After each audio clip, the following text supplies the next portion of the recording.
ल है साथी, हाम्रो चाहिँ काम यस्तो छ।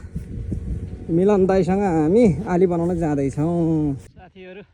हामी मिलन दाइ र म आली बनाउँदैछौँ। मिलन दाइ मच्चै हान्छ कि हान्न चाहिँ हनाइ चाहिँ सही छ नि साथीको अरू जेसुकै भएर। ल यस्तै छ है, आज हाम्रो चाहिँ एकदम यहाँ भोलिको रोपाइँ छ, त्यो कारणले एकदम बिग्रेको भत्केको छिटो बनाउनु पर्ने। हस् त हजुर हो, यस्तै छ काम गराइ भनेको। किसानी जिन्दगी बर्बाद साथी हो। हामी यस्तो टाँटी बुनेर ठ्याक्कै यहाँनिर यो भत्केको जग्गामा हाल्नुपर्ने। यहाँ 150 रुपियाँ 200 रुपियाँ फुटको सखुवाको अग्रा ठोकिएको छ बटम। ल यस्तो छ साथी। माछा साथी हो, माछा खेतमा पुरै माछा। यहाँ हेर्नुहोस् माछा, यहाँ माछा टिप्नेको एकदम पुरा। ल यस्तो छ है आज हाम्रो चाहिँ रोपाइँ। यहाँ बनाउँदैछ केटोले मेलो। ल ल ल ए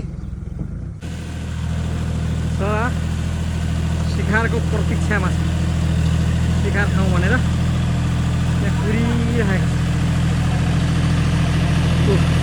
हाम्रो लाठे यहाँ बसिरहेको छ, लाठे।